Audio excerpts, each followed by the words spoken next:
السلام علیکم ناظرین، نیشنل اور انٹرنیشنل خبروں میں آپ کا خیر مقدم ہے۔ میں ہوں عشیہ شیخ۔ نظر ڈالتے ہیں آج کی اہم خبروں پر۔ جمعیت علماء ہند کے قومی صدر مولانا ارشد مدنی ایک بین الاقوامی کانفرنس میں حصہ لینے کے لیے ازبکستان گئے ہیں۔ اس دوران انہوں نے کہا ہے کہ اطمینان کا اظہار کیا۔ انہوں نے کہا ہے کہ ہم عدالت کے اس فیصلے کا استقبال کرتے ہیں۔ اس میں آرٹیکل 6A کی بہت سی مناسب اور صحیح وضاحت کی گئی ہے۔ آسام میں شہریت کو لے کر آئینی بنچ کے فیصلے سے جو خوف اور اندیشے کے بادل چھائے ہوئے تھے وہ کافی حد تک چھٹ گئے ہیں۔ مولانا ارشد مدنی نے کہا ہے کہ نفرت اور تفریق کی سیاست کے اس دور میں ایسے مسائل کو اٹھا کر مذہبی بنیاد پرستی اور نفرت کی آگ لگائی جا رہی ہے۔ آئینی بنچ کے اس فیصلے سے پتہ چلتا ہے کہ آج بھی آگ پر پانی ڈالنے والے لوگ موجود ہیں۔ مولانا مدنی نے مزید کہا ہے کہ موجود آسام حکومت کھلے طور پر مسلم مخالف ایجنڈے چلا رہی ہے اور سرکاری پوری کوشش کر رہی ہے کہ آرٹیکل 6A منسوخ ہو جائے، کیونکہ ایسی حالت میں 50 لاکھ مسلمانوں کی شہریت خطرے میں پڑ سکتی ہے۔ جمعیت علماء ہند کے صدر مولانا ارشد مدنی نے کہا ہے کہ آسام کے وزراء اعلیٰ آئے دن مسلمانوں کے خلاف زہر اگل رہے ہیں۔ دراصل ایسا کر کے وہ ایک کھائی پیدا کرنے کی کوشش کر رہے ہیں۔ صوبے کے ہندو اور مسلمان کے درمیان نفرت کی دیوار کھڑی کرنا چاہتے ہیں۔ آج جو عدالتی فیصلہ آیا ہے وہ نہ صرف تاریخی ہے بلکہ اس فیصلے نے ان فرقہ پرست عناصر کے جذبات کو بھی بھڑکا دیا ہے۔ مدھیہ پردیش کی بی جے پی حکومت پر کانگریس نے زوردار انداز میں حملہ کیا ہے۔ جبل پور کے 2 روزہ دورے پر آئے اسمبلی میں حزب اختلاف کے لیڈر امنگ سنگھار نے میڈیا کے سامنے مدھیہ پردیش حکومت پر کئی سوال اٹھائے ہیں۔ انہوں نے کہا ہے کہ مدھیہ پردیش میں جرائم میں بے تحاشا اضافہ ہو گیا ہے، ہر طرف لوٹ کھسوٹ جاری ہے، اس کے باوجود سرکار قصورواروں کے خلاف کوئی ایکشن نہیں لیتی ہے۔ اپوزیشن لیڈر نے اس بات کو جاری رکھتے ہوئے کہا ہے کہ نرمدا ندی کے گھاٹوں پر کھلے عام شراب بیچا جا رہا، لیکن پولیس اور انتظامیہ اس پر کوئی کارروائی نہیں کرتی ہے۔ ساتھ ہی انہوں نے یہ بھی الزام لگایا ہے کہ سرکار مجرموں کو بچا رہی ہے۔ امنگ سنگھار نے بجلی محکمہ پر بھی الزام عائد کیا ہے کہ اسمارٹ میٹر کے نام پر لوگوں سے زیادہ پیسے وصولے جا رہے۔ انہوں نے بی جے پی لیڈران کو بھی آڑو ہاتھوں لیا ہے اور انہوں نے کہا ہے کہ ریاست میں سب سے زیادہ غیر قانونی ریت کی کانکنی بی جے پی لیڈران ہی کروا رہی۔ آنے والے ضمنی انتخابات کو لے کر امنگ سنگھار کافی پر امید نظر آتے ہیں۔ انہوں نے کہا ہے کہ دونوں سیٹوں پر کانگریس کی جیت یقینی ہے۔ صوبہ بہار کی سارن اور سیوان میں زہریلی شراب پینے کی وجہ سے ہوئی اموات کو لے کر کانگریس جنرل سیکرٹری پرینکا گاندھی نے این ڈی اے حکومت پر سخت الفاظ میں حملہ کیا ہے۔ انہوں نے سوال کیا ہے کہ اگر بہار میں شراب نوشی بند ہے تو پھر لوگ زہریلی شراب پی کر موت کو کیوں گلے لگا رہے؟ یہ کیسی شراب بندی ہے جس میں غیر قانونی طور پر شراب کا کاروبار زور و شور سے چل رہا؟ دراصل بہار کے سیوان اور سارن میں زہریلی شراب پینے کی وجہ سے اب تک 20 لوگوں کی موت ہو چکی ہے۔ کچھ دیگر لوگوں کو تشویشناک حالت میں داخل اسپتال کیا گیا ہے۔ علاوہ ازیں چھپرا میں بھی 8 لوگوں کی ہلاکت سے متعلق خبریں سامنے آئی ہیں۔ Social media platform X پر کیے گئے ایک پوسٹ میں افسوس کا اظہار کرتے ہوئے کانگریس لیڈر پرینکا گاندھی نے لکھا ہے کہ بہار کے سیوان اور سارن ضلعوں میں زہریلی شراب سے بڑی تعداد میں لوگوں کی موت کی خبریں بے حد افسوسناک ہے۔ ایشور مہلوکین کو اپنے قدموں میں جگہ دے، سوگوار خاندان سے میری گہری تعزیت ہے۔ بڑی تعداد میں لوگ اسپتال میں داخل کرائے گئے ہیں، ان کی جلد صحت یابی کے لیے دعا کرتی ہوں۔ اتر پردیش میں اسمبلی کی 9 سیٹوں پر ہونے والے ضمنی انتخابات کو 1 ہفتے تاخیر سے کرانے کے لیے بی جے پی الیکشن کمیشن کے پاس آ گئی ہے۔ بی جے پی نے 13 نومبر کی جگہ 20 نومبر کو ووٹنگ کرانے کا مطالبہ کیا ہے۔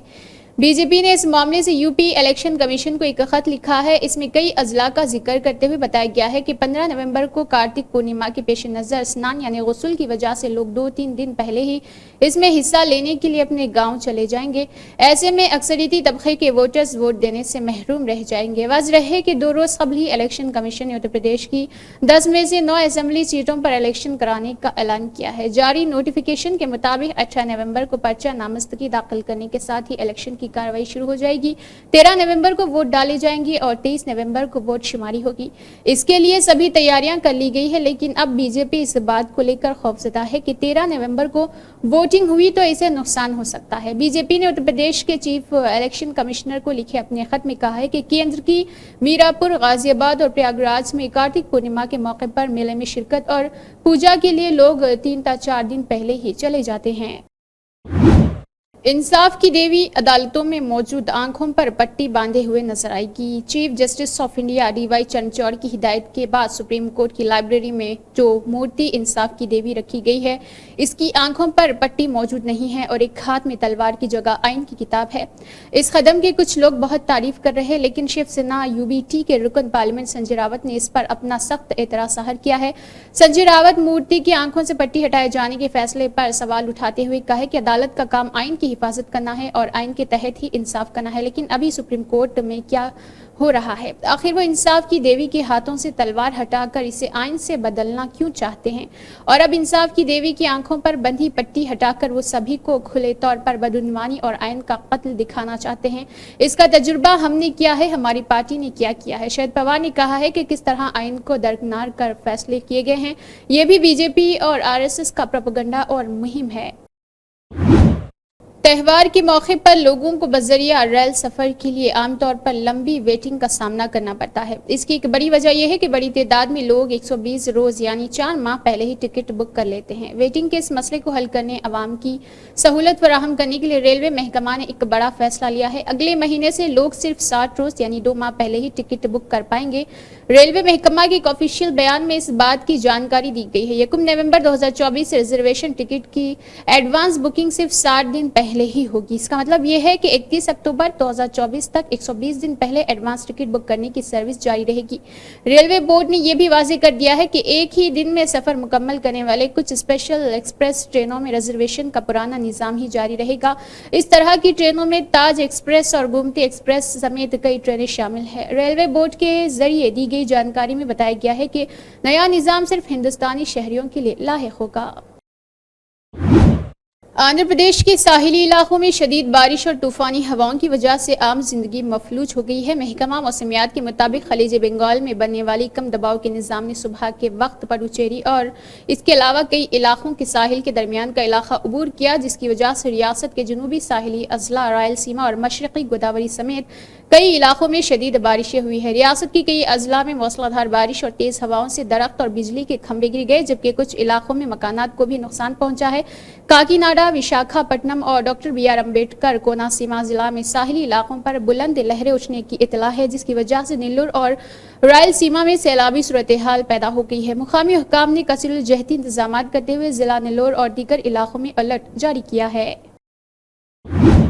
शुमाली कोरिया और जनूबी कोरिया के दरमियान तवील अरसे से कशीदगी चली आ रही है, जिससे दोनों ममालिक में हमेशा टकराव की हालत बनी रहती है। इस दरमियान शुमाली कोरिया ने एक ऐसा कदम उठाया है जो इस दुश्मनी की आग को मजीद भड़का देगा। दरअसल शुमाली कोरिया ने हाल ही में अपने तरमीम किए गए आइन में पहली मरतबा जनूबी कोरिया को दुश्मन मुल्क करार दे दिया है। शुमाली कोरिया की पार्लियामेंट ने मुल्क के आइन में तब्दीली करने के लिए गुज़िश्ता हफ्ते 2 दिनों तक मीटिंग की थी, लेकिन सरकारी मीडिया ने इस मीटिंग के सिलसिले में फौरी तौर पर अमल नहीं किया था। शुमाली कोरिया के सुप्रीम लीडर और तानाशाह कहे जाने वाले किम जोंग उन के जनवरी में जनूबी कोरिया को मुल्क का सबसे बड़ा दुश्मन ऐलान करने, पुरअमन कोरियाई इंजमाम के हदफ को ख़त्म करने और शुमाली कोरिया की खुद मुख्तारी और इलाके की वजाहत करने के लिए आइन में तरमीम करने का हुक्म दिया था, जिसका नतीजा अब सामने आ गया है। हाल ही में शुमाली कोरिया ने उन सड़कों और रेल राब्ता सहूलियात को मुनहदिम कर दिया था जो अब इस्तेमाल में बिल्कुल नहीं है।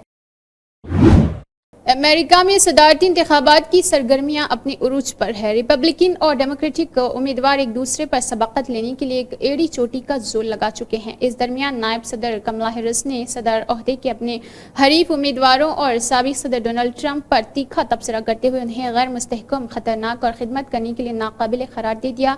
कमला हैरिस ने यह बातें फॉक्स न्यूज़ के सियासी एंकर ब्रिज के साथ एक इंटरव्यू के दौरान कही। कमला हैरिस ने कहा, मेरी बात सुनो, डोनाल्ड ट्रंप खिदमत करने के बिल्कुल भी काबिल नहीं, वो एक गैर मुस्तहकम और खतरनाक है और लोग ऐसे शख्स से थक चुके हैं जो एक रहनुमा होने का दावा करता है। बिहार में मानसून की विदाई के बाद मौसम का मिजाज बदल गया है। रात को ठंड बढ़ गई है और दिन में धूप खुल रही है। रियासत में फौआर और पिछवा हवा की समत और मुसलसल तब्दील रही है। महकमा मौसमियात के मुताबिक अगले 24 घंटे के दौरान मौसम में थोड़ी तब्दीली आएगी, हवा धीमे चलेगी और सिमत भी बदल जाएगी। इस वजह से कई जिलों में हल्के बादल छाए रहेंगे, साथ साथ मशरक़ी इलाके के कुछ हिस्सों में हल्की बारिश होने का भी इम्कान है। रियासत के सीतामढ़ी और मधुबनी जिला में गुज़िश्ता कुछ दिनों से सुबह में कोहरा कोहरा छाया रहा। आइंदा कुछ दिनों में इसी तरह की दीगर जिलों में भी कोहरे की चादर देखी जा सकती है। कोहरे के सबब धान और दीगर फसलों को नुकसान पहुंचने का खदशा है, जो किसानों के लिए बिल्कुल भी अच्छी खबर नहीं होती है। दिल्ली प्रदेश कांग्रेस कमेटी के सदर देवेंद्र यादव ने दिल्ली असेंबली इंतखाबात के पेश नज़र इंतखाबी बगल बजा दिया है। उन्होंने कांग्रेस कारकुनान और लीडरान की दिल्ली वालों आओ दिल्ली चलाओ मुहिम मौजूदगी में शुरुआत करते हुए 7 वैन को हरी झंडी दिखाई और सभी 7 पार्लिमानी हलकों के लिए रवाना किया है। हर एक वैन में एक खाली कुर्सी रखी गई है, जिस पर कांग्रेस कारकुनान दिल्ली की आवाम को बिठाकर दिल्ली कैसे चलानी है और दिल्ली में कांग्रेस क्या बेहतर कर सकती है, ये सवाल पूछेंगे। कांग्रेस पार्टी दिल्ली के असेंबली इंतखाबात में जाने से पहले दिल्ली की आवाम से उनका मशवरा लेकर ही फैसला करेंगे। इसके अलावा जिस तरह दिल्ली के वज़ीर आला आतिशी अपने बराबर में अरविंद केजरीवाल के लिए एक खाली सीट यानी कुर्सी रखकर दिल्ली की हुकूमत चला रहे हैं, दिल्ली कांग्रेस इस तर्ज पर दिल्ली की आवाम को खाली कुर्सी पर बिठाकर उनसे सलाह मशवरा लेने वाली है। इसी के साथ नेशनल और इंटरनेशनल खबरें इख्तिताम को पहुंचती है। अल्लाह हाफ़िज़।